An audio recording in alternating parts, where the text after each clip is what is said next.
தந்தை மகன் தூய ஆவியாரின் பெயராலே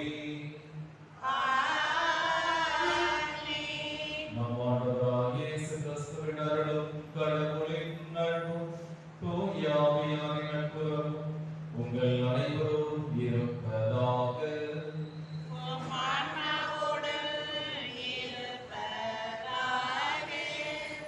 இயேசுவில் பிரியமான சகோதர சகோதரிகளே, திருவருகை காலத்திலே ஆண்டவர் இயேசுவின் அன்புக்குரியவர்களாக அவருடைய பிள்ளைகளாக இருக்க விரும்புகின்ற நாம் பிறந்த மனதோடு இருக்க வேண்டும். நம்முடைய பார்வை என்பது நேர்முறையானதாக சரியானதாக இருக்க வேண்டும் என்பதை இன்றைய வாசகத்தில் நாம் பார்க்கின்றோம். எனவே நாம் ஆண்டவர் மீது எத்தகைய நம்பிக்கை கொண்டிருக்கின்றவர்களாக நாம் இருக்கின்றோம், என்னவிதமான பார்வையை நம் ஆண்டவர் இயேசுவின் மீது பதிக்கிறோம் என்பதை உணர்ந்தவர்களாக அதற்கான அருளை இந்த வழியில் நாம் கேட்போம். இன்றைய திருப்பலியானது துவாக்குடி மரிய அந்தோணிசாமி உடல் நலம் பெற்று இல்லம் திரும்ப இறைவன் அருள் புரிய வேண்டும் என்று இவ்வழியை நாம் ஒப்புக் கொடுத்து ஜெபிக்கிறோம். வழியின் தூய மறை நிகழ்வுகளை கொண்டாட நாம் தகுதி பெறுகிறோம். அவங்களை ஏற்றுக்கொள்வோம். எல்லாம் வல்ல இறைவனிடமும்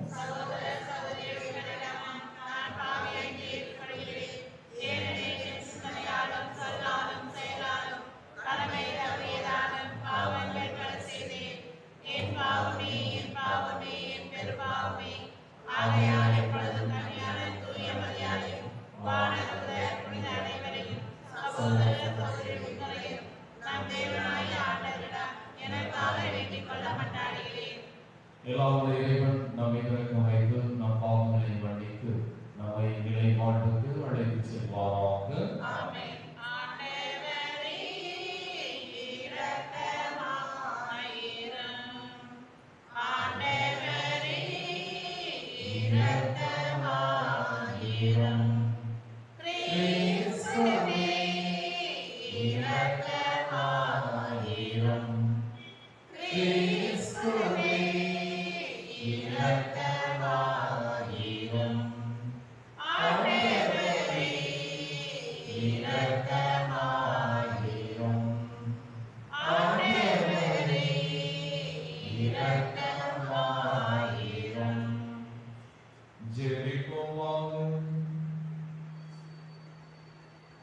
ஆண்டவரை எங்கள் குரலுக்கு பரிவிரக்கமுறை செவி சாய்க்கவும் வேண்டுகின்றோம்.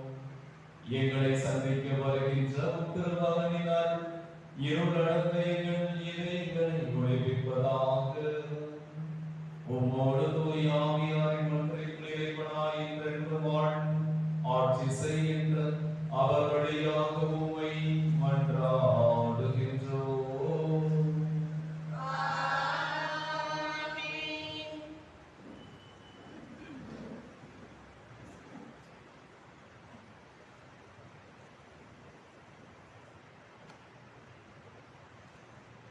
முதல் வாசகம். மெசியாவின் மீட்பு எளியவர் அனைவருக்கும் வாக்களிக்கப்பட்டுள்ளது. இறைவாக்கினர் செப்பனியா நூலிலிருந்து வாசகம். அதிகாரம் 3 இது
ஆண்டவர் உங்களோடு இருப்பாராக.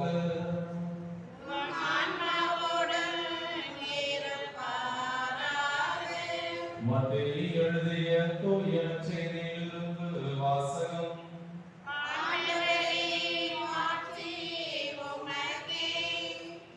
மத்தேயு நற்செய்தி அதிகாரம் 21 இறைவார்த்தைகள் 23 முதல் 27 வரை. அக்காலத்தில் இயேசு கோவிலுக்குள் சென்று கற்பித்துக் கொண்டிருக்கும் போது தலைமை குருக்களும் மக்களின் மூப்பர்களும் அவரை அணுகி, எந்த அதிகாரத்தால் நீர் இவற்றை செய்கிறீர்? இந்த அதிகாரத்தை உமக்கு கொடுத்தவர் யார் என்று கேட்டார்கள். இயேசு அவர்களுக்கு மறுமொழியாக, நானும் உங்களிடம் ஒரு கேள்வி கேட்கிறேன், நீங்கள் அதற்கு மறுமொழி கூறினால் எந்த அதிகாரத்தால் இவற்றை செய்கிறேன் என்பதை நானும் உங்களுக்கு சொல்வேன். யோவானுக்கு திருமுழுக்கு அளிக்கும் அதிகாரம் எங்கிருந்து வந்தது? விண்ணகத்தில் இருந்தா மனிதரிடம் இருந்தா என்று அவர் கேட்டார். அவர்கள் விண்ணகத்திலிருந்து வந்தது என்போமானால் பின் ஏன் நீங்கள் அவரை நம்பவில்லை என கேட்பார். மனிதரிடமிருந்து என்போமானால் மக்கள் கூட்டத்தினருக்கு அஞ்ச வேண்டியிருக்கிறது. ஏனெனில் அனைவரும் யோவானை இறைவாக்கினராக கருதுகின்றனர் என்று தங்களிடையே பேசிக் கொண்டார்கள். எனவே அவர்கள் இயேசுவிடம், எங்களுக்கு தெரியாது என்று பதில் வைத்தார்கள். அவரும் அவர்களிடம், எந்த அதிகாரத்தால் இவற்றை செய்கிறேன் என்று நானும் உங்களுக்கு கூற மாட்டேன் என்றார். ஆண்டவரின் அருள்வாக்கு.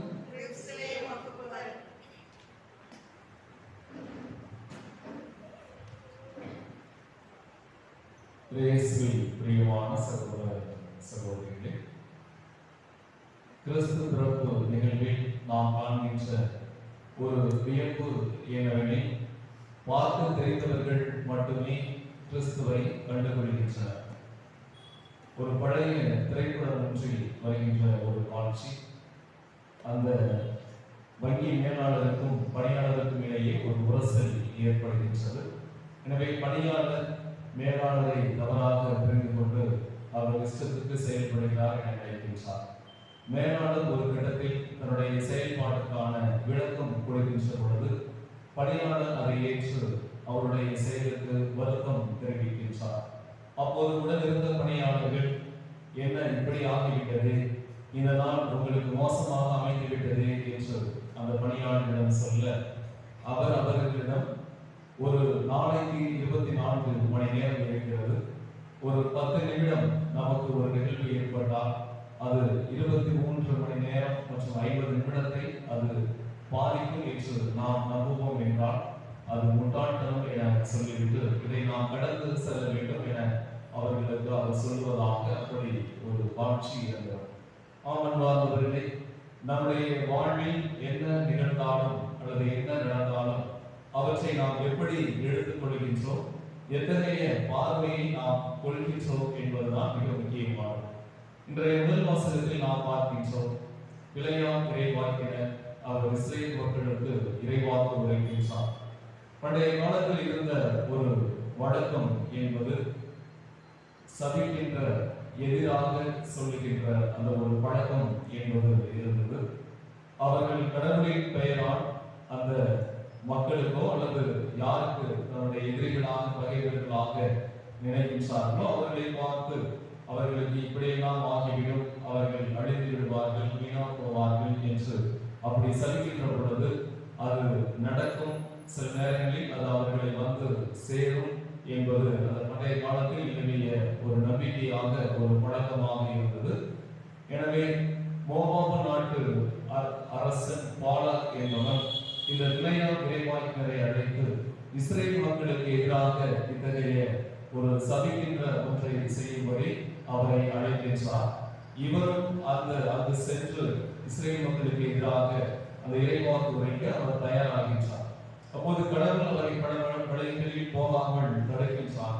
ஒரு கட்டத்தில் அனைத்தையும் மீறி நான் அந்த செல்வேன், அரசன் சொல்வதை கேட்பேன் என்று பிழையாம் இறைவாக்கினர் அப்படி அவர் செல்ல முயற்சிக்கின்ற பொழுது கடைசியாக அவருடைய அந்த கழுதை அங்கே வாய் திறக்கிறது.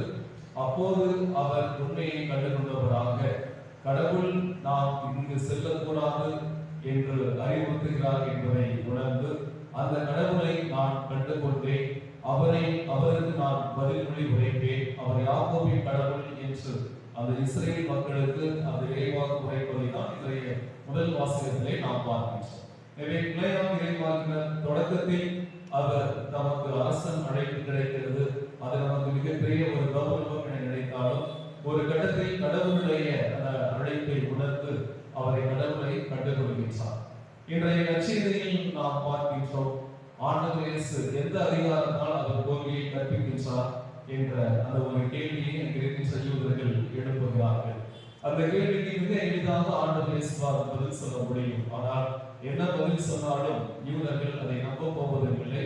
மாறாக தொடர்ந்து அவருக்கு எதிர்மறையாக ஏதாவது அவருடைய பணிக்கு இடையூறு தான் வந்து கொண்டே இருப்பார்கள். எனவேதான் ஒரு எதிர்கேள்வியை ஆண்டவர் அவர்களிடம் முன்வைக்கின்றார். திருமுழுக்கு யோவான் அவருக்கு அதிகாரம் எங்கிருந்து வந்தது? விண்ணகத்தில் இருந்தா அல்லது மனிதர்கள் இருந்தா என்று.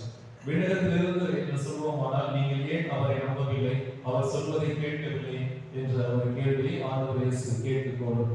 மனிதரிடமிருந்து என்றால் நீங்கள் அவரை ஒரு இறைவாக்கினராக நம்பவில்லையா என்ற அந்த ஒரு கேள்வியிலும், ஏனெனில் மனிதர்கள் அனைவரும் திருமுழுக்கு யோவானை மாபெரும் ஒரு இறைவாக்கினராக அவர்கள் ஏற்றுக்கொண்டார்கள்.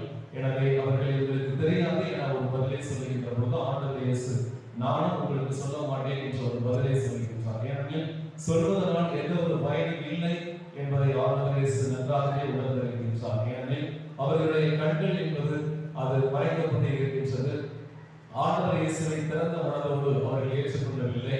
அவருடைய மெசியாவாக கடவுளிடமிருந்து வந்தவராக ஏற்றுக்கொள்ளவில்லை. மாறாக அவருக்கு தொடர்ந்து எதிர்ப்புகளும் இடையூறுகளும் செய்வதன் வழியாக மெசியா வேறு ஒருவர் வருவார் என்ற அந்த செய்தியை மக்களிடம் நம்ப வைக்கலாம் அல்லது மக்களிடம் கொண்டு செல்லலாம் என்பது அவர்களுடைய ஒரு எண்ணமாக இருந்தது.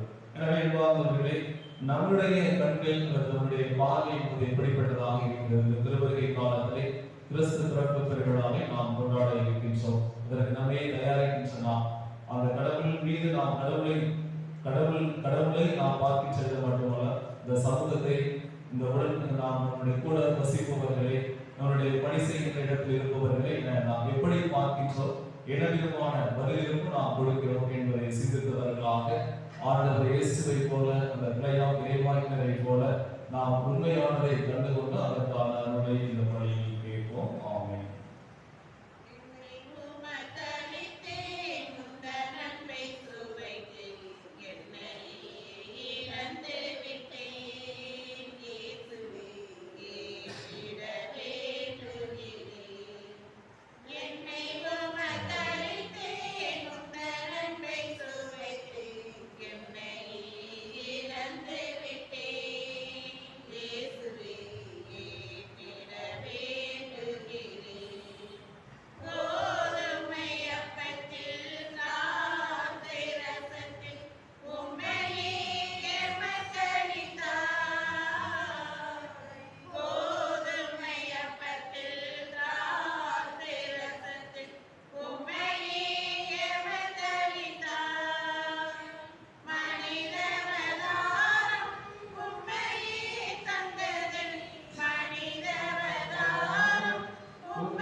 ஆண்டவரை நீர் எங்களுக்கு அளித்துள்ள துறைகளிலிருந்து நாங்கள் ஒப்புக் கொடுக்கும் இக்காணிக்கைகளை ஏற்றுக்கொள்ள வேண்டுகின்றோம்.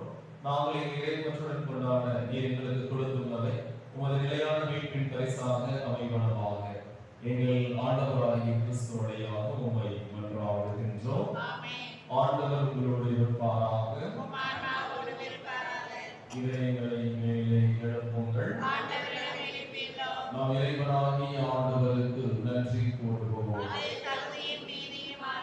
ஆண்டவரை கூறியவரான தந்தையை என்றும் எல்லாம் வல்லமையுமா எங்கள் ஆண்டவராகிய கிறிஸ்து வழியாக எந்நாடுகளிடத்திலும் நாங்கள் உமக்கு நன்றி செலுத்துவது மெய்யாகவே தகுதி நீதியுமாகும். எங்கள் கடமையை மீட்புக்கு உரிய செயலமாகும். கிறிஸ்து தம்மையை தாழ்த்தி உடலெடுத்து முதன்முறை வந்தபோது தொடக்கத்தில் இருந்தே வகுப்பு திட்டத்தை நிறைவேற்றி முடிவில்லா மீட்பின் வழியை மீண்டும் எங்களுக்கு திறந்து வைத்தார். எனவே அவர் மறுமுறை தம் வாழ்வுக்கு உரிய வாழ்ச்சியுடன் வரும் பொழுது இறுதியில் வெளிப்படும் வாக்களித்த மீட்பை உமது கொடை என பெற்றுக் கொள்வோம். அதை நாங்கள் எப்பொழுது வெளிப்பார் என்று துணிவுடன் எதிர்பார்க்கின்றோம். ஆகவே வானதூதர் உடனே வானதூதரோடும் அறையில் அமர்வோர் தலைமை தாங்குவாரோடும் வான்படையினரை அனைத்தோடும் சேர்த்து நாங்கள் ஒவ்வொரு மாட்சியை புகழ்ந்து முடிவின்றி சொல்வதாவது: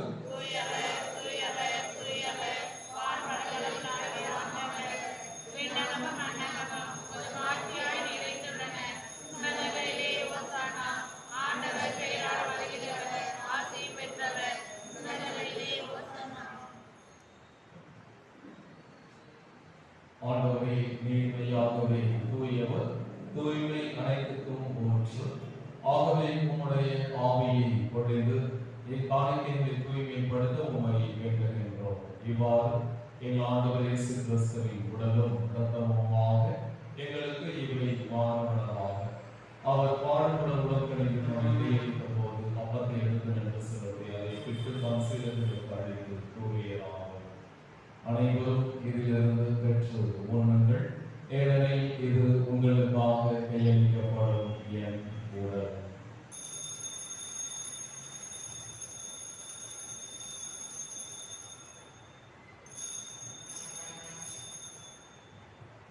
அவனனை இரவு விருந்தை அருந்தியபின் கிண்ணத்தையும் எடுத்து மீண்டும் நன்றி கூறி தாம் சீடர்களுக்கு அழைத்து அவர் கூறியதாவது: அனைவரும் இதிலிருந்து பெற்று பருகுங்கள், ஏனெனில் இது புதிய நிலையான உடன்படிக்கைக்கு உரிய என் சத்தத்தின் கிண்ணம்.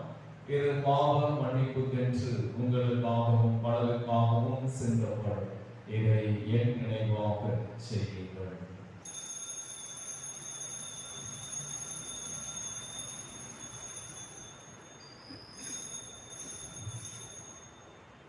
நம்பிக்கையின் மறைபொருள்: ஆண்டவரே, நீர் வருமளவும் உமது இறப்பினை அறிக்கையிடுகின்றோம், உமது உயிர்ப்பையும் எடுத்துரைக்கின்றோம்.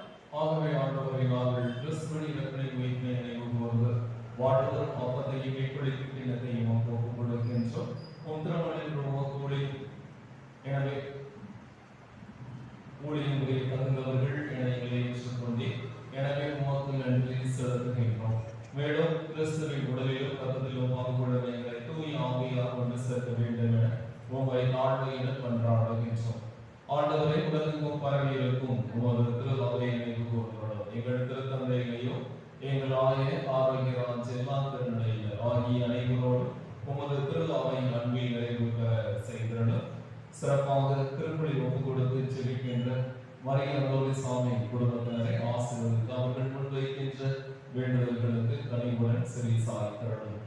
உயிர்ப்பிலும் எதிர்நோக்குடன் தொழில் கொள்ளும் எங்கள் சகோதர சகோதரிகளையும் இறந்தோர் அனைவரையும் இலக்கத்துடன் நினைவு கூர்ந்து உமது திருமுக ஒளியில் ஏற்றருளும். எங்கள் அனைவர் மீதும் இரக்கமானியும் கடவுளின் கன்னித்தாயான புனித மரியா, அவருடைய கணவரான புனித யோசேப்பு, புனித திருத்தூதர்கள் இவ்வுலகில் உகந்தவராக இருந்தோம்.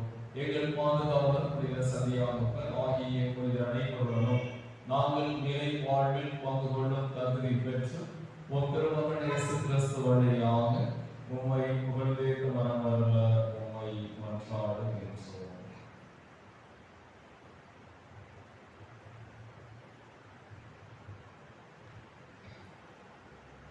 இவர் வழியாக இவரோடு இவரில் எல்லாம் வல்ல இறைவனாகிய தந்தை தூய ஆவியாரின் ஒன்றிப்பில் எல்லா புகழும் மாட்சியும் என்றென்று உமக்கு உரியதே.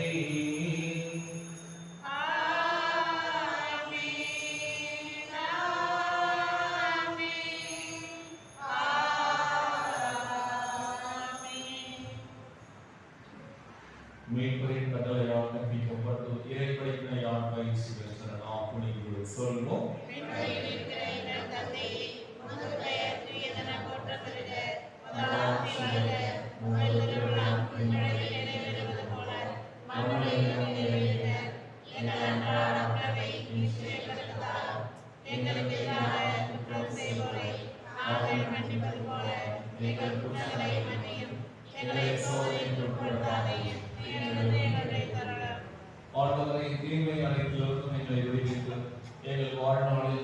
அமைதியை கனிவுடன் அருளுமாய் மன்றாடுகின்றோம். உமது இரக்கத்தின் உதவியால் நாங்கள் பாவத்திலிருந்து எப்போது விடுதலை பெற்று யாரோடு கலக்கும் என்று நலமாய் இருப்போமாக. நாங்கள் எதிர்நோக்கி இருக்கும் பேரிடத்திற்காகவும் மீட்பராகிய இயேசு கிறிஸ்துவின் வருகைக்காகவும் காத்திருக்கின்றோம்.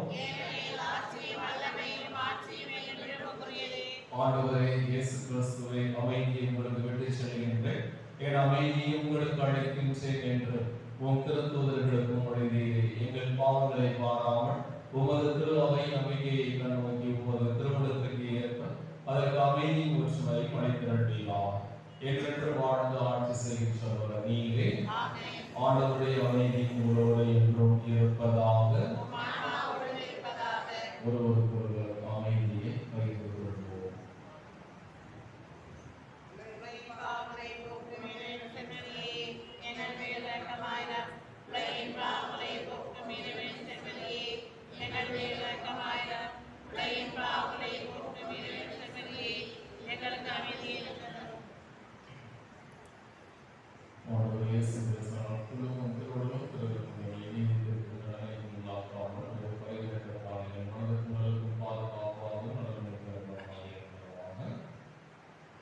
இதோ இறைவனின் சமரை உலகின் பாவங்களை போக்குகின்றவர்.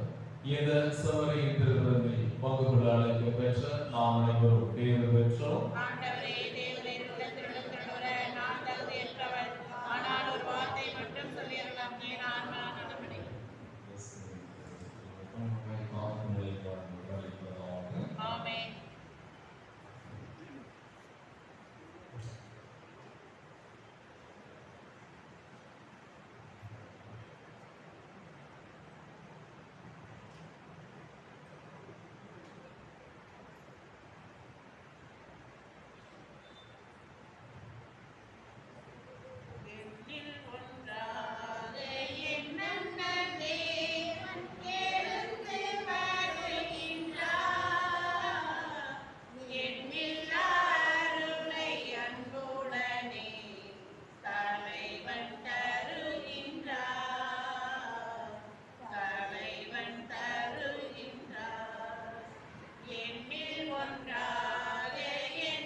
ஆண்டவரே, இளையற்றவற்ற நடுவில் நாங்கள் வாழ்கின்றோம். எனவே நாங்கள் பங்கேற்கும் மறை நிகழ்வுகள் விண்ணகத்துக்கு உரியவற்றை அன்பு செய்யவும் நிலைத்து நிற்பவை மீது கற்றுக்கொள்ளவும் எங்களுக்கு பயன் அளிப்பனவாக. எங்கள் ஆண்டவராகிய கிறிஸ்து வழியாக உம்மை மன்றாடுகிறோம். ஆண்டவர் உங்களோடு இருப்பாராக.